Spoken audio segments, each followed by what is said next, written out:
हर रोज एक नई कहानी देखने के लिए चैनल को सब्सक्राइब करें और बेल आइकन को दबाना ना भूलें। त्रिशा की शादी एक बड़ी फैमिली वाले लड़के से होती है जिसका नाम अभिषेक होता है। त्रिशा के ससुराल में उसकी जेठानी परागी, जेठ धवल, ननद विद्या, उन दोनों का एक छोटा बेटा नकुल, सास गोदावरी, ससुर प्यारेलाल, दादी सास सरोज और दादा ससुर उत्तम चंद होते हैं। त्रिशा जब अपने ससुराल में आती है तभी वो मन ही मन कहती है, इस फैमिली को तो मैं ही अपनी काबू में रखूंगी। लेकिन जब वो अपनी जेठानी परागी को देखती है तभी उसके सारे सपने उससे बिखरते हुए नजर आते हैं, क्योंकि ससुराल में हर कोई परागी के ही गुणगान गा रहा होता है। परागी ऑफिस में काम करने भी जाया करती और साथ ही वो अपनी इतनी बड़ी फैमिली को भी संभालती। नकुल बेटा, ये लो तुम्हारा टिफिन और ये तुम्हारा बैग, यहीं बैठो 5 मिनट, मैं स्कूल बस आती होगी। माँ जी ये आपका माला, पापा जी ये आपका इकोनॉमिक टाइम्स वाला अखबार, दादाजी आप दोनों की दवाइयाँ, और ये लो विद्या तुम्हारी cold coffee with less sugar. Dhaval, Abhishek आप दोनों के टिफिन भी रेडी हैं। सच में गोदावरी, परागी बहू का कोई जवाब नहीं। इस जैसी बहू तो दुनिया भर में नहीं मिलेगी। ये बात तो आपने बिल्कुल सही कही माँ जी। परागी भाभी इज द बेस्ट। खाना बनाने से लेकर एक सुपर प्रेजेंटेशन तक हर काम में she is the best. Trisha भाभी, मैं तो कहती हूँ कि आप भी से ना अभी से परागी भाभी से क्लासेस लेना शुरू कर दो, वरना आपका पत्ता तो कट हो जाएगा। हाँ कैसी बात करती है तू विद्या। प्रगति बहू, ये लो, ये तुम्हारी तिजोरी की चाबी है, तुम अपने पास ही रखना इसे। और हाँ परागी बहू, आज तुम कल का काम भी कर लेना, क्योंकि कल हमारे घर में पूजा है और उसमें तुम्हारा होना बहुत जरूरी है, क्योंकि तुम ही तो हो इस घर की खरी लक्ष्मी। जी दादाजी, मैंने कल की छुट्टी ले ली है पहले से ही, आप उसकी चिंता मत कीजिए। हर किसी के लिए घर में परागी ही बेस्ट थी। हे भगवान, यहाँ पर तो हर कोई इस परागी के नाम की ही माला जप रहा है। कहीं ऐसा ना हो कि इस परिवार को अपने बस में करने से पहले ये जेठानी ही मुझ पर भारी पड़ जाए। परागी घर की सबसे महत्वपूर्ण सदस्य हो चुकी थी। घर में छोटे से छोटे फैसले वो ही लेती, और एक दिन जब राशन में त्रिशा एक्स्ट्रा बटर मंगवाती है तभी, त्रिशा तुमने ये एक्स्ट्रा मक्खन क्यों मंगवाया है? ऑलरेडी घर में इतना सारा मक्खन पड़ा हुआ है ना, उस पर और क्यों? क्यों? क्या हुआ? अगर मैंने एक्स्ट्रा मक्खन मंगवा भी लिया तो कौन सा लाखों का नुकसान हो गया? लाखों का नुकसान नहीं हुआ है त्रिशा, लेकिन आप तो ऐसे ही रिएक्ट कर रही हो ना जेठानी जी, जैसे लाखों का ही नुकसान हुआ हो। देखिए, आप ना अपनी ये होशियारी मुझे तो बिल्कुल भी मत दिखाइए। आप होंगी इस घर की देवी, लेकिन मैं आपकी भक्त बनने में कोई दिलचस्पी नहीं रखती। सो प्लीज अपनी बॉसगिरी अपने पास ही रखो। हाँ, इतना कहकर त्रिशा मुंह बनाकर अपने कमरे में चली जाती है। अरे त्रिशा, अरे मेरी बात तो सुनो त्रिशा, बहुत बदतमीज है ये छोटी बहू। त्रिशा के बर्ताव से ये साफ साफ झलक रहा था कि वो परागी से जल रही थी। त्रिशा हमेशा से अकेली थी, क्योंकि बचपन में ही उसके माता पिता इस दुनिया से चले गए थे और वो अनाथ आश्रम में चली गई थी। फिर और अब बड़ी फैमिली मिलने पर वो सबके साथ घुल मिल गई थी, लेकिन उसकी जेठानी के कारण उसके मन में जलन का भाव पैदा हो जाता है। क्यों नहीं हूँ मैं परागी की तरह? काश मैं उसकी तरह होती तो पूरे घर पर अपनी हुकूमत चला पाती, लेकिन मैं बाकी लोगों की तरह परागी की गुलाम नहीं बनने वाली। हाँ त्रिशा, इस घर में कोई भी परागी भाभी का गुलाम नहीं है।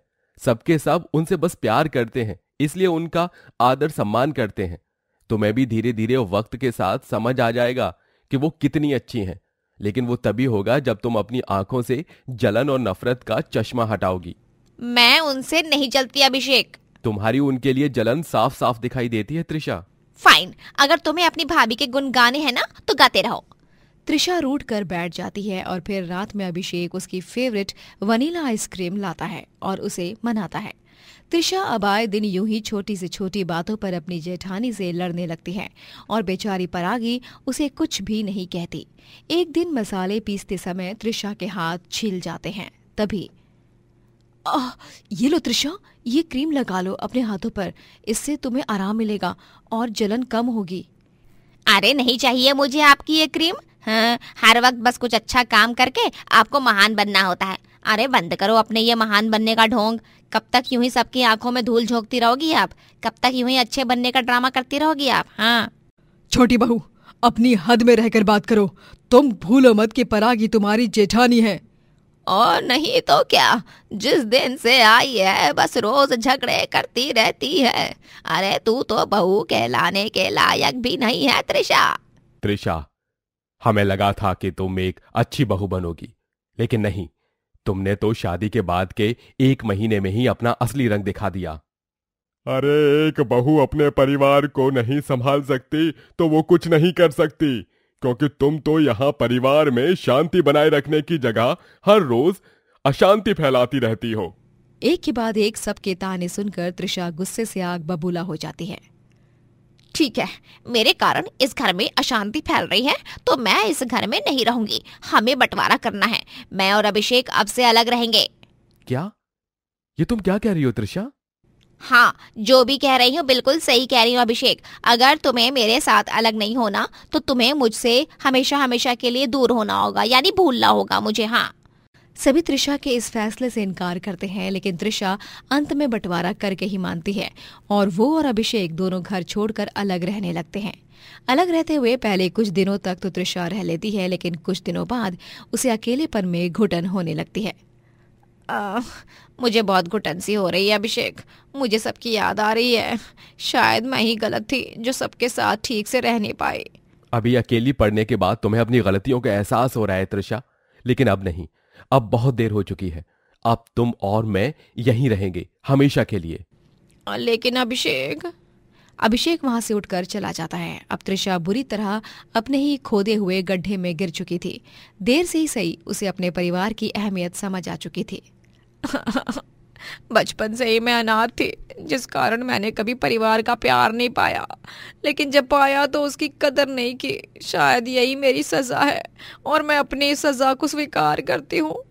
त्रिशा रो रही होती है कि तभी वहां पर उसके ससुराल के सभी सदस्य आ जाते हैं। बस त्रिशा, अब रोना बंद, बस बस। जेठानी जी, तुझे क्या लगा तू चली गई तो हम तुझे फिर से लेने नहीं आएंगे क्या? तुमसे जो भूल हुई वो जाने अनजाने में हुई। लेकिन उससे भी अच्छी बात तो ये है कि तुम्हें अपने परिवार की अहमियत समझ आ गई। हमें अभिषेक ने सब बता दिया और इसीलिए हम तुम्हें फिर से लेने आए हैं। मुझे माफ कर दीजिए आप सब, मैंने बहुत गलत किया। थैंक यू मुझे इतना प्यार करने के लिए। मैं दुनिया की सबसे भाग्यवान लड़की हूँ जिसे इतनी अच्छी जेठानी और इतनी बड़ी प्यार करने वाली ज्वाइंट फैमिली मिली है। उस दिन के बाद त्रिशा और अभिषेक फिर से अपने घर चले जाते हैं और पूरा परिवार अब खुशी खुशी साथ रहने लगता है। किंजल और अक्षत दोनों शहर में रहते हैं। अक्षत एक बहुत अच्छी पोस्ट पर नौकरी करता है, वहीं उसकी बीवी किंजल एक नंबर की चटोरी होती है। वो बस बाहर का जंक फूड खाती रहती है।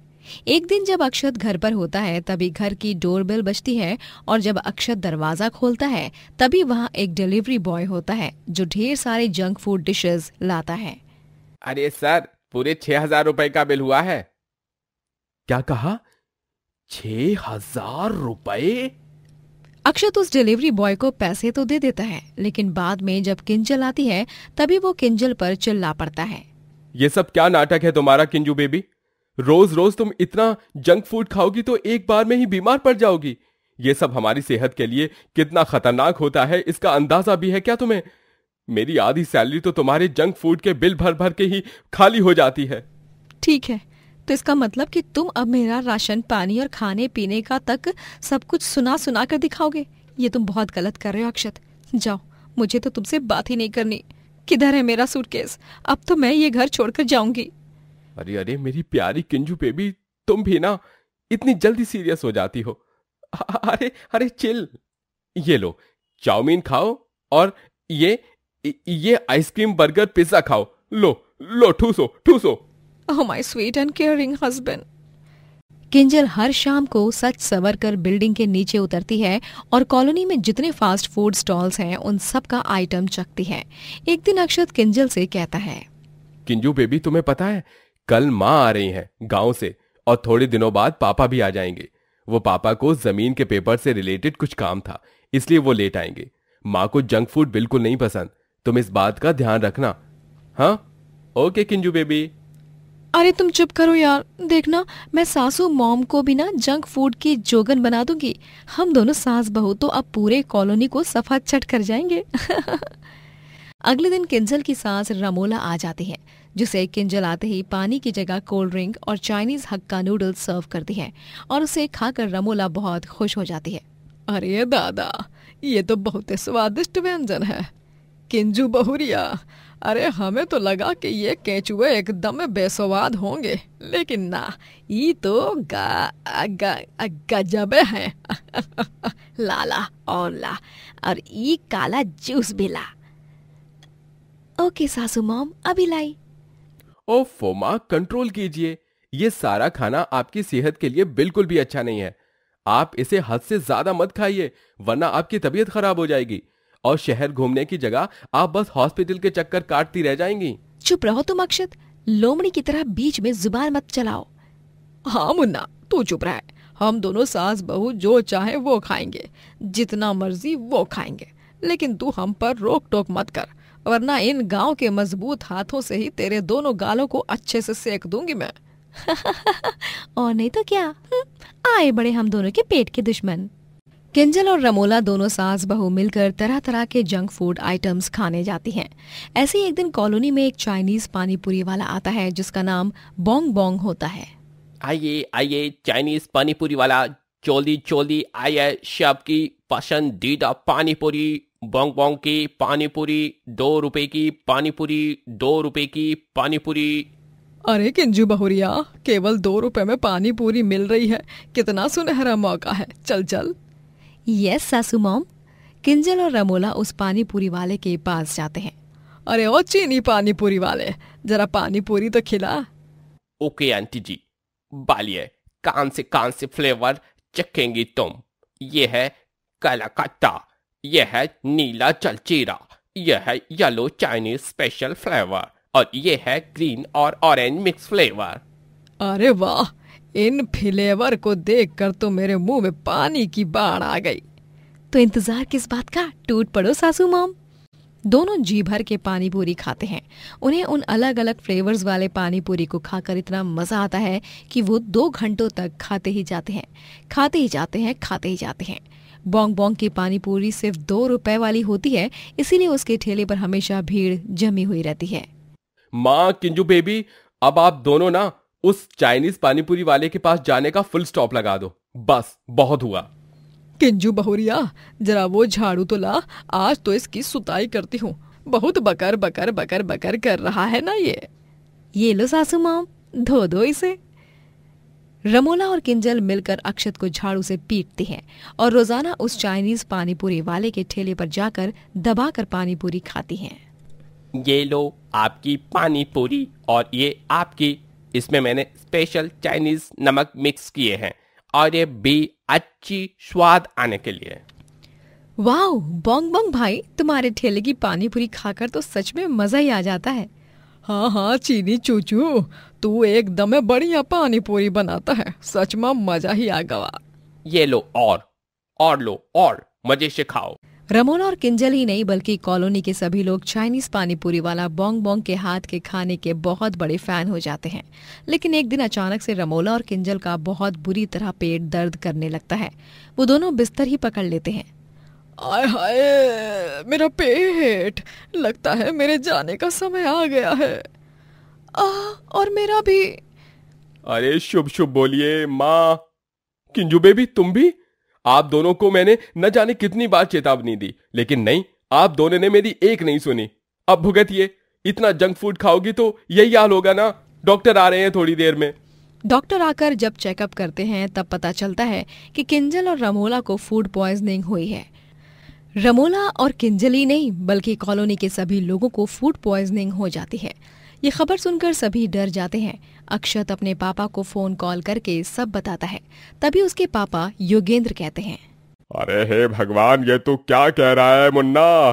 तू तू तू तू रमोला और किंजू बहुरिया का ध्यान रख। मैं अभी ट्रेन पकड़ कर आ रहा हूँ वहां। जी ठीक है पापा, ध्यान से आइएगा आप भी। योगेंद्र ट्रेन पकड़कर शहर में आ जाता है। तभी रात के 1 बज रहे होते हैं और वो कॉलोनी से गुजरते हुए जा रहा होता है कि तभी उसे एक घर से चाइनीज म्यूजिक सुनाई देती है। वो रुककर उस खिड़की में झांकता है और देखता है बोंग बोंग मरे हुए चूहे, छिपकली, चमगादड़ और कॉकरोच को कूट कूट कर उनका मसाला बना रहा है। पूरा कॉलोनी मेरा वजह से बीमार पड़ गया है क्योंकि उन्होंने मेरी चाइनीज पानी पूरी खाई है जिसमें ये सब का मिश्रण है। इससे पहले कि किसी को शक हो, मैं आज ही ट्रेन पकड़कर यहाँ से भाग जाएंगे और दूसरे शहर में जाकर अपना पानी पूरी बेचेंगे। ये क्या? इसका मतलब इस निर्लज्ज चाइनीज पानी पूरी वाले के कारण पूरी कॉलोनी वाले बीमार पड़ गए हैं और मेरी बीवी बहू भी? नहीं, इसे मैं इतनी आसानी से भागने नहीं दूंगा। इसका पर्दाफाश तो होकर रहेगा। इससे पहले कि यह नालायक दूसरे शहर में जाकर और लोगों की जान के साथ खिलवाड़ करे, मुझे पुलिस को बताना होगा। योगेंद्र तुरंत बोंग बोंग का वीडियो रिकॉर्ड कर लेता है और वो पुलिस को कॉल करके सब बताता है और समय रहते ही पुलिस बोंग बोंग को रेलवे स्टेशन पर भागते हुए पकड़ लेती है और उसे गिरफ्तार कर लिया जाता है। योगेंद्र रमोला और किंजल को जाकर मिलता है और उन्हें सारी सच्चाई बताता है। तभी मुझे माफ कर दो, मैं अब प्रण लेती हूँ कि मैं आज के बाद कभी बाहर का जंक फूड नहीं खाऊंगी। और मैं भी, हम लोगों से बहुत बड़ी भूल हो गई है। किंजल और रमोला अब जंक फूड खाना छोड़ देते हैं और उनके साथ साथ कॉलोनी में भी सभी की तबीयत ठीक हो जाती है और सभी एक अच्छा और तंदुरुस्त जीवन जीने लगते हैं। दोस्तों, अगर आपको ये कहानी पसंद आई तो लाइक करें, शेयर करें और कमेंट करके बताएं कि कहानी में आपको सबसे अच्छा क्या लगा।